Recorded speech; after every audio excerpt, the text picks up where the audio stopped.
पहुंच चुके हैं ग्रेटर नोएडा। ग्रेटर नोएडा गौतम बुद्ध लोकसभा क्षेत्र के अंतर्गत आता है। जैसा कि अपने नाम से ही स्पष्ट है, ग्रेटर नोएडा औद्योगिक उपनगरी के रूप में देश में ही नहीं बल्कि विदेशों में भी प्रसिद्ध है। ग्रेटर नोएडा न केवल औद्योगिक निवेश के केंद्र के रूप में माना जाता है, प्रसिद्ध है, बल्कि अगर आप ग्रेटर नोएडा को देखेंगे तो यहाँ पर इंडस्ट्रियल ये एरिया है, रिहायशी इलाका है, यहाँ पर डेटा सेंटर और इसी के साथ ही ऑटोमोबाइल सेक्टर, रिटेल यानी कि जो टेक्सटाइल कंपनी है, इन सभी कंपनियों का हब माना जाता है ग्रेटर नोएडा। और इसी हब के रूप में ग्रेटर नोएडा ने अन्य शहरों के मुकाबले अपनी एक अलग पहचान बनाई है।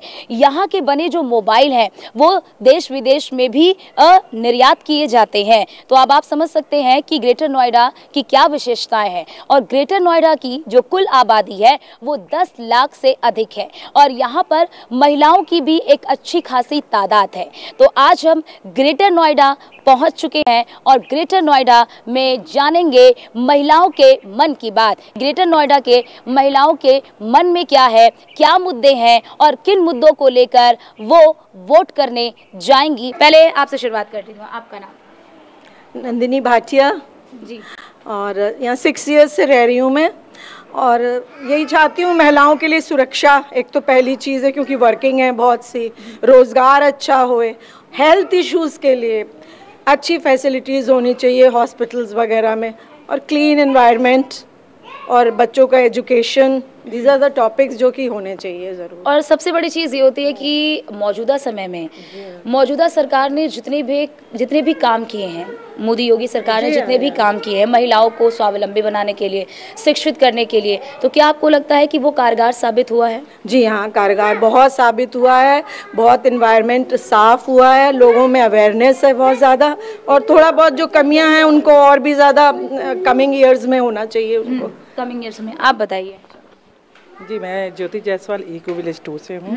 आपको क्या लगता है कि क्योंकि ये जो आता है ये गौतम बुद्ध नगर के लोकसभा क्षेत्र के अंतर्गत आता है और यहाँ से महेश शर्मा को एक बार फिर से प्रत्याशी बनाया गया है, क्योंकि अब मोदी योगी सरकार का सबसे बड़ा ये होता है कि महिलाओं के प्रतिनिधित्व को राजनीति में बढ़ाया जाए, तो क्या आपको लगता है यहाँ से भी क्या किसी महिला कैंडिडेट को उतारना चाहिए? जी बिल्कुल, एक मौका जो है महिलाओं को भी देना चाहिए, क्योंकि मुझे लगता है कि अभी जो हमारे जो भावी जो जनप्रतिनिधि हैं तो काम तो उन्होंने किया है, पर ऐसा भी मतलब जो है अखिलेश के सरकार के बाद से तो मुझे ऐसा नहीं लगता कि कुछ जो है बहुत बढ़िया काम हुआ हो। और अभी हमारी जो है अपना देखिए हमारे एरिया का बेसिक जो नीड है मेट्रो 4 बार बना उसका DPR, और 4 बार के बाद भी जो है बस वो बनता है, आता है और चला जाता है, वो ठंडे बस्ते में। तो हमारी महिलाओं का मेन जो आक्रोश है, मतलब कह सकते हैं कि ट्रांसपोर्ट को लेकर के ही शुरू होता है, क्योंकि घर से निकलना, बाहर जाना, और बाहर जाने के बाद से हमें पब्लिक ट्रांसपोर्ट है ही नहीं। और इवन यहाँ पे लोकल में भी जो है कोई ऐसी बसेस भी नहीं है जो हम जा कर के मतलब आगे कहीं बढ़ सके या कुछ भी। हर चीज़ के लिए हमें जो है मतलब स्ट्रगल करना पड़ रहा है। तो सुबह उठते सबसे पहला जो धक्का मुक्की जो हमें बाहर मिलता है, ट्रांसपोर्ट की काफ़ी दिक्कत है। ट्रांसपोर्ट नहीं, उसके साथ साथ बहुत सारी हैं। ट्रांसपोर्ट की है, हम शमशान के लिए हमारे फिर है, हमारे वहाँ केंद्रीय विद्यालय है, हमारे वहाँ अच्छे हॉस्पिटल नहीं है, मतलब गिनती में तो लंबी चौड़ी लिस्ट है। तो हम चाहेंगे कि मतलब देखिए कोई भी आए, चाहे हमारे महेश शर्मा जी ही हों, चाहे जो है विधायक हमारे नागर जी ही हों, तो कम से कम एक चीज़ है कि हमारा जो ये बेसिक मुद्दा है जिसके लिए हम लोग वैसे भी लड़ते भी रहते हैं हर साल, जो मूलभूत सुविधा है वो मिलनी चाहिए, वो कहीं ना कहीं यहाँ से नदारत है, मतलब है ही नहीं। तो अगर उस पर वो काम करना शुरू कर दे तो हो सकता है कि जो है मतलब और भी बेटर हो सकता है। आप बताइए, आपको क्या लगता है कि मौजूदा समय में जो महिलाओं के लिए योजनाएं चलाई जा रही हैं, महिलाओं को सशक्त करने के लिए जिस तरह से सरकार की तरफ से कदम उठाए जा रहे हैं, क्या आप उससे संतुष्ट है? क्या आपको लगता है कि वो ज़मीन पर उतरा है, वो धरातल पर उतरा है? देखो, मैं ये पूरी तरीके से नहीं बोलूँगी कि हाँ हम संतुष्ट हैं, बट ये कार्य हो रहा है। जैसे मोदी जी, योगी जी के जब कार्यकाल में भारत स्वस्थ अभियान जो कार्य लागू हो रहा है, फिर उसके बाद शौचालय, जो हमारे गांव में शौचालय की व्यवस्था एकदम नहीं थी, लोग खेतों में जाते थे, 2,94,00,000 से अधिक शौचालय बनाए गए। प्लस हमारे जो गरीब लोग हैं उनके लिए जन औषधि केंद्र की स्थापना की गई। बहुत से कार्य हैं जो किए गए हैं, बट सुरक्षा मतलब हमारी महिलाओं के लिए, बेटी बहनें जो रात को आती थी, अभी मोदी सरकार में क्या है ना, अभी इस टाइम हम कभी भी 12 बजे 2 बजे रात को भी निडर होके आ सकते हैं। इसके पहले 2017 2017 आई थिंक, राइट। 2017 में कभी भी कोई 8 बजे के बाद बाहर नहीं निकलता था, 2017 से पहले। हाँ जी, क्योंकि गुंडागर्दी, माफिया हर जगह। और एक और चीज़ कि अब हमारे यूपी में बड़े बड़े बिजनेसमैन, बड़ी बड़ी कंपनियां आ रही हैं, ठीक है। क्यों? क्योंकि अब वो माफियाओं से फ्री हैं। पहले बिजनेस करना नहीं चाहती थी, कभी कोई अपनी कंपनी नहीं डालना चाहता था, बिकॉज क्योंकि सारे माफिया इधर ही हमारे यूपी में बढ़ाते रहते थे, आए दिन इधर मर्डर उधर मर्डर। बट अब ये चीज़ 5 साल से नहीं देखा गया है। लेकिन जो हमारे विधायक जी हैं, जो सांसद हमारे महेश शर्मा हैं, तो हमारी ये गौतम बुद्ध नगर में थोड़ी सी, जैसे हम फर्स्ट ऑफ ऑल रजिस्ट्री चाहते हैं, रजिस्ट्री हमें नहीं मिल रही है। हमारा अपना घर होते हुए भी हम ऐसे बाहर ऐसे मतलब डरे रहते हैं कि कहाँ कब जाते हैं और रोड पे अपना वो करते हैं, नारा लगाते हैं। ये चीज़ें नहीं सही लग रही है बीजेपी सरकार में। आप बताइए। नमस्कार, मेरा नाम है ऋचा श्रीवास्तव, मैं इको विलेज 2 से हूँ। मेरी भी यही समस्याएं हैं, बट उसकी अगर देखा जाए तो वो जो समस्याएं पहले थी वो बहुत अभी तक हद तक ख़त्म हो चुकी हैं जब से मोदी सरकार है। मैं बिल्कुल बहुत स्ट्रांगली सपोर्टर हूँ मोदी जी के, बट अब उनको थोड़ा सा ये ज़रूर देखना चाहिए जो अपने कैंडिडेट दे रहे हैं कि उनकी लहर की वजह से वो बेनिफिट उनको ना मिले। बेनिफिट उनको इस वजह से मिले जो वो काम कर रहे हैं। ये इसलिए नहीं क्योंकि बस लहर आ रही है इस वजह से हमें उनको वोट दें। अगर हम देखें हमारे आसपास का अगर कोई रोजगार का एरिया देखा, अभी कोई रोजगार की चीजें नहीं हुई हैं। सबसे बड़ी बात ये है, सबसे बड़ी चीज ये है कि अगर ग्रेटर नोएडा की हम बात कर रहे थे, खास तौर से ग्रेटर नोएडा की, तो ग्रेटर नोएडा जो है वो इंडस्ट्रियल हब माना जाता है, टेक्सटाइल के लिए हब माना जाता है। तो और जैसा कि उन्होंने कहा निवेश को लेकर भी यहाँ पर निवेश का भी केंद्र माना जाता है। तो क्या उससे महिलाओं के लिए यहाँ पर रोजगार सृजन नहीं लगता अभी इतना कोई सशक्त हुआ है महिलाओं के लिए? सुरक्षा जरूर से जरूर बढ़ी है, चीजें हुई हैं, बट अब टाइम आ गया है जो टाइम मतलब महिलाएं को अभी इतना रिजर्वेशन बढ़ रहा है, वो आगे आ रही हैं, इतनी महिलाएं इकट्ठी हो जाना, इतनी जागरूकता से अपनी चीजों को रखना, ये मोदी की सरकार में ही हुआ है। लेकिन ये मोदी योगी नाम कब तक चलेगा भाई? जो कैंडिडेट आ रहा है उसको भी तो काम करना पड़ेगा ना। हम we are in favour of Modi and Yogi, but ये अब ये जो उनका नाम लेके उनको कराना नहीं, जो हमारा कैंडिडेट है we want work from them, you know, तो वो उनका कोई काम हमें दिखता नहीं है। आपके क्षेत्र में भी मोदी योगी के नाम पर वोट पड़ रहा है, तो क्या उस मोदी योगी के वोट में हम प्रत्याशी को साइड कर दे रहे हैं? कई बार करना पड़ता है, मजबूरी है अभी, क्योंकि हम और किसी को दे हम ऑप्शन ही नहीं है। We don't have good option, विकल्प नहीं है। हमें जो मिलता है हमें लहर पे चलना पड़ेगा, क्योंकि हाँ एग्जैक्टली मोदी योगी से काम हो रहा है, सुरक्षा बढ़ रही है, काम हमारे देश में जो है काम तो हो रहा है, लेकिन हमारे नोएडा में, ग्रेटर नोएडा में जो है वहाँ भी काम नहीं बढ़ रहा है, और कहीं ना कहीं हम लोग जो है परेशान है। मेरा भी यही मानना है, वोट तो मोदी योगी को ही देते हैं। रीजन यही है कि उनके अभी कोई ऐसा नेता ही नहीं खड़ा जिसके लिए हम सोच भी सके। प्रेजेंट सिचुएशन में उनके अगेंस्ट कोई इतना बराबर का नहीं खड़ा इक्वली जिनके लिए हम बोल सके ये काम करे। अब वो काम तो कर रहे हैं, मगर योगी मोदी घर घर जाके काम नहीं कर सकते, तो जो हमारे लोकल एरिया में जो है वो हमारा काम नहीं कर रहे हैं, तो उसमें हम उनकी गलती नहीं कहेंगे कि योगी जी की गलती है मोगी, मगर जो लोकल एरिया में विधायक उन्हें काम करना चाहिए, उन्हें करना चाहिए, क्योंकि हम कब तक उन्हें वोट करेंगे? मतलब ये जो लहर है योगी मोदी का कब तक काम करेगा? हम लोग भी कहीं ना कहीं त्रस्त हो चुके हैं, हम लोग एक ऑप्शन अब ढूंढने लगे हैं, और हर जगह कहीं ना कहीं अटकलें लग रही हैं कि इनको उठाया जाए, उनको उठाया जाए, वो ज़्यादा काम करे तो उनके। लेकिन ये जो है सिर्फ एक वोट काटने वाली चीज़ें हो रही हैं, वो नहीं होनी चाहिए, और हमें अपने जो जनप्रतिनिधियों उनसे उम्मीद है वुमेन अपलिफ्ट, और हमें कुछ नहीं, हमारा मतलब है कि जब महिलाएं हर क्षेत्र में आ रही हैं तो हमें क्यों नहीं आगे? ग्रेटर नोएडा वेस्ट में ही पीछे क्यों है? वी वांट एरिया की बात करें तो यहाँ सबसे बड़ी जो प्रॉब्लम है वो है कन्वेंस की प्रॉब्लम। कन्वेंस और हॉस्पिटल, ये 2 इश्यूज सबसे मेजर हैं। आप वर्किंग हो? यस। आप क्या करते हो? मैं VLCC के अंदर टेक्निकल हेड हूँ। तो ये सबसे बड़ी प्रॉब्लम है कि जो यहाँ पर कन्वेंस की प्रॉब्लम है वो सॉल्व होना बहुत ज़रूरी है, वो फेस करना पड़ता है। ऑटो मेट्रो अगर यहाँ तक आ जाएगी तो हम लोगों के लिए बहुत ही कन्वीनियंट हो जाएगा। और ये प्रपोजल चल रहा है आई थिंक 2019 या 20 आफ्टर कोविड से। आपके जब प्रत्याशी जी यहाँ पर आते हैं, तो जब आप प्रत्याशी जी यहाँ पर आते हैं तो प्रत्याशी जी को के सामने आपने रखा? कुछ नहीं सुनते, वो कुछ नहीं सुनते, वो अपना वोट लेने के लिए आते हैं। प्रत्याशी आते हैं, उनके नजर कर जाते हैं, वोट मांगते हैं, पता है कि लोग मोदी और योगी के नाम पे वोट दे देंगे। कहा कि आने जाने की इतनी परेशानी है, मैं गाजियाबाद जाती हूँ, अगर खुद का कन्विंस ना होना तो हमें बहुत ही मुश्किल है हमें आने जाना। यहाँ ऑटो रिक्शा वगैरह कुछ भी, अब तो इतना जाम फेस करना पड़ रहा है हम लोग को, इतना जाम कि आने जाने वाले लोग तो वाकई में परेशान है। कोई परेशान हो जाए ना, हमें 4 जगह बदलना पड़ता है। Why women should suffer this? Husbands के पास तो व्हीकल्स है, बट हमारे पास क्या है? What government is thinking about us? तो we just want uplift our. यानी आप ये कह रही हैं कि हम चाह रहे हैं कि हमारे लिए भी जो सरकार है करे, आपके जनप्रतिनिधि करे, क्योंकि सरकार की ओर से तो किया जा रहा है। सरकार दो तीन चीजें इंपॉर्टेंट हैं। बेसिक नेसेसिटी जो होती है, जो बेसिक रिक्वायरमेंट है, हॉस्पिटल्स, कन्वेंस, प्लस सबसे इसके अलावा रोजगार भी चाहिए, प्लस इसके अलावा जो और भी जरूरत है। यहाँ हॉस्पिटल्स नहीं है? नहीं, यहाँ हॉस्पिटल्स नहीं है, जो भी है बहुत और हाँ जी। और इसके अलावा जो बेसिक चीज अभी जरूरी, हम जिस घरों में रह रहे हैं वो उस घर की रजिस्ट्री है ही नहीं। मैं 6 साल से यहाँ रह रही हूँ और मेरे एक भी घर की रजिस्ट्री नहीं है। रजिस्ट्री क्यों नहीं? इसको लेकर तो बहुत बड़े पैमाने पर काम किया जा रहा है। नहीं, रजिस्ट्री को लेकर नाम हो रहा है, काम तो कुछ हो नहीं रहा। रजिस्ट्री का भी कोई रजिस्ट्री पे नहीं हो रहा। बहुत वो करते हैं, हम लोग मीटिंग्स भी करते हैं, लेकिन कोई भी रजिस्ट्री पे भी कोई सोल्यूशन नहीं निकल रहा है इस पे। तो ऐसे में तो बाद में भी ये होता है कि जब कार्रवाइयाँ आगे बढ़ती हैं तो मान लिया था कि अवैध कॉलोनी है, फिर चीजें ध्वस्तीकरण की कार्रवाई शुरू हो जाती है। मिलना होता है तब तक रजिस्ट्री हम लोगों के लिए पीक होती है,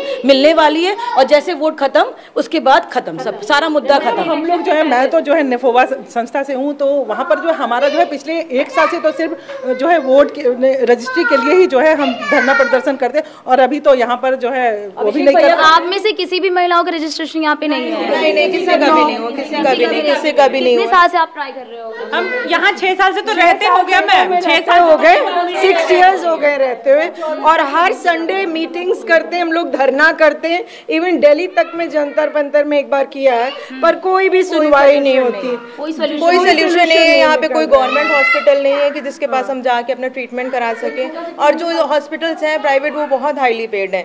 तो यहाँ कब से हॉस्पिटल नहीं है? शुरू से नहीं है, अभी तो फिर भी ठीक है। जब स्टार्टिंग हुई थी तब तो कुछ भी नहीं था, कुछ भी नहीं था यहाँ, कुछ भी नहीं था। आप बताइए कि यहाँ पर कब से हॉस्पिटल नहीं है? हॉस्पिटल तो यहाँ पे यथार्थ के अलावा अगर आप देखा जाए तो कोई भी नहीं है, और जो है उसमें आप बिलीव नहीं कर सकते, ट्रस्ट नहीं कर सकते। और यथार्थ में अगर आप एक छोटे से एक डायरिया के लिए भी जाएंगे ना तो आप लुट के आ जाएंगे। तो क्या आप लोगों ने कभी कहा है अपने प्रत्याशी के सामने ये मांग रखी? जब प्रत्याशी आएंगे हमारे सामने तब न हम लोग ये सारे क्या कितनी बार यहाँ पर आज आए हैं? सांसद बनने के पहले टर्म में, सांसद बनने के बाद कितनी बार वो यहाँ का दौरा उन्होंने किया? नहीं किया उन्होंने, एक बार भी दौरा नहीं किया। एक बार भी नहीं? नहीं, एक बार भी नहीं आया। और हमारे प्रत्याशी को लगता है कि हमें मोदी फैक्टर में तो वोट मिलेगा ही।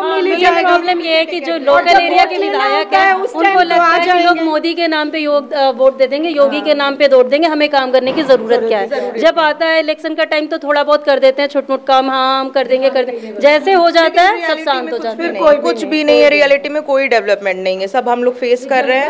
और 6 साल से जब से यूपी गवर्नमेंट चल रही है, हम तो उस पुराने टाइम से बीजेपी के सपोर्टर हैं। जब से मैं पैदा हुई तब से मेरी फैमिली करती आ रही है, और अब भी कर रहे हैं, क्योंकि हम बीजेपी के नाम पर ही वोट डालें। तो क्या आपको लगता है कि ये जो बना रखा है कि मोदी योगी के नाम पर वोट डाल दो, प्रत्याशी जो है वो उसी लहर में निकल जाते हैं? लिमिट होगी ना इस बार, ऐसा नहीं। इस बार जनता में ये आक्रोश है कि हम जो है योगी मोदी के नाम पर वोट नहीं करेंगे। अभी मतलब हमारे तरफ से जितनी महिलाएं जो हैं, हाँ जितनी हमारी महिलाएं हैं, बस ये इनके दिमाग में यही चल रहा है कि अगर जो है हमारे में डेवलपमेंट नहीं है तो हम क्यों वोट देने जाए, हम क्यों अपना टाइम बाहर डेवलपमेंट देगा हम उसे वोट करेंगे। सिंपल सी। आपको लगता है कि यहाँ पर कौन डेवलपमेंट कर सकता है?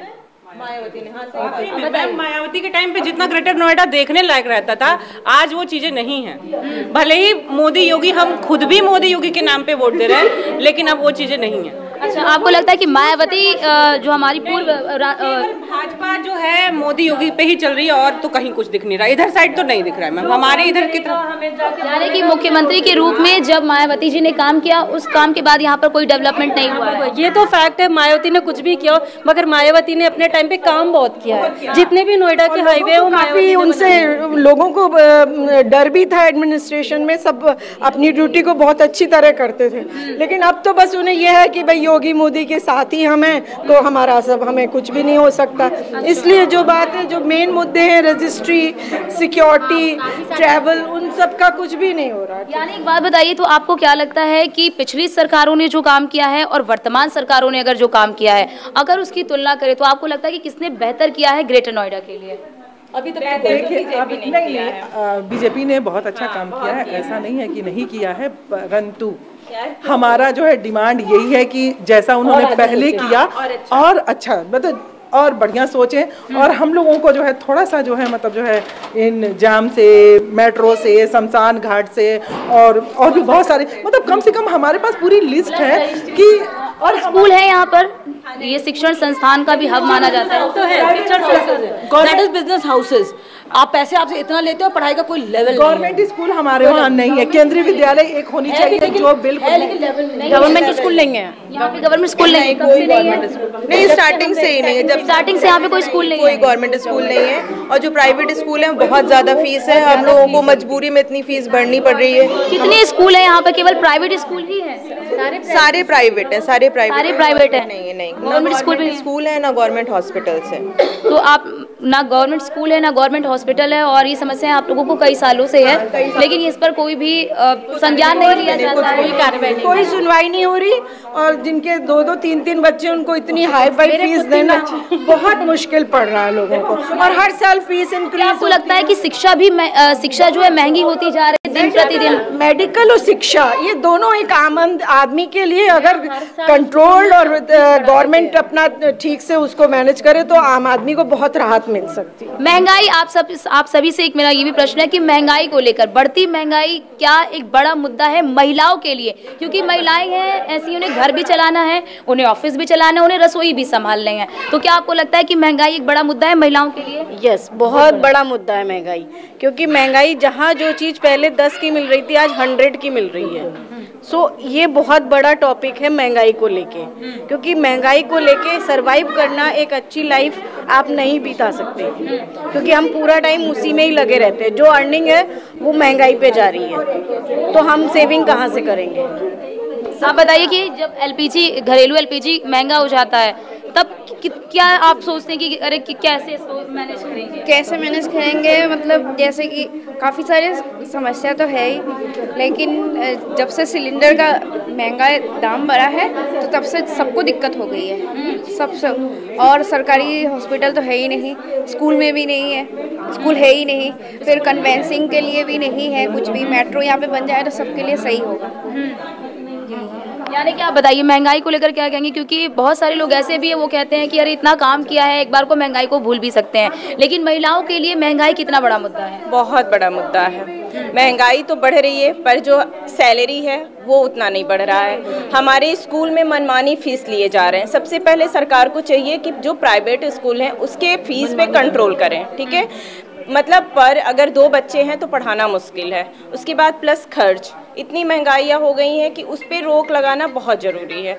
हम सब बस यही रिक्वेस्ट कर रहे हैं कि फर्स्ट रजिस्ट्री, सेकंड हॉस्पिटल और स्कूल, फिर उसके बाद कन्वेंस, मेट्रो, ये सारी चीज़ें आ जाएं तो फिर तो कोई प्रॉब्लम ही नहीं है। आप बताइए कि जब एलपीजी जो घरेलू गैस सिलेंडर है वो महंगा हो जाता है तो रसोई पर कितना भार पड़ता है? बिल्कुल बहुत बड़ा असर पड़ता है। हम लोग महिलाओं को ही झेलना पड़ता है, वही हम समझ सकते हैं कि हर दिन हमें फेस करना पड़ता है। जो हम थोड़ा बहुत पैसे पहले बचा लेते थे, हमारे से बचत खत्म हो जाती है। तो इस वजह से देखा जाए तो बहुत बड़ा मुद्दा ग्रेटर नोएडा वेस्ट में, जो और जगह आपको दिल्ली और नोएडा में आपको 5 रुपए की चीज़ मिलती है, यहाँ पे 50 रुपए की मिलती है, जस्ट बिकॉज ऑफ कन्वेंस। और यहाँ पे अवेयरनेस ना होने की वजह से, कोई सिस्टम ना होने की वजह से और मेट्रो ना होने की वजह से हम लोगों को वो चीज़ लेनी ही पड़ती है। भाई हमें क्या करें, हम उतना पैसा लगा के कन्वेंस करके हम नोएडा तो नहीं जाएंगे ना, हमें वो लेना पड़ता है दुगनी चुगनी। और अभी हाल ही में अंतर्राष्ट्रीय महिला दिवस के मौके पर घरेलू गैस सिलेंडर में कमी की गई थी 100 रुपए की, तो क्या लगता है वो बड़ी राहत है महिलाओं के लिए? अब बड़ी राहत तो हम नहीं कहेंगे, क्योंकि जब तक हमने कि बड़ी राहत तो तब होगी जब हमारी और चीज़ें बढ़ेंगी। घरेलू गैस में 100 रुपए कम करने से कुछ नहीं होना है, क्योंकि हमारी और चीज़ें नहीं बढ़ेंगी तब तक हमारा रसोई बैलेंस नहीं हो सकता। बैलेंस नहीं हो सकता। आप बताइए कि जो जिस तरह से तो की जाती है, बट डीलर्स हमको वो चीज़ प्रोवाइड नहीं कराते। क्यों नहीं कराते हैं? ये आप तो डीलर ही मनमानी है अपनी।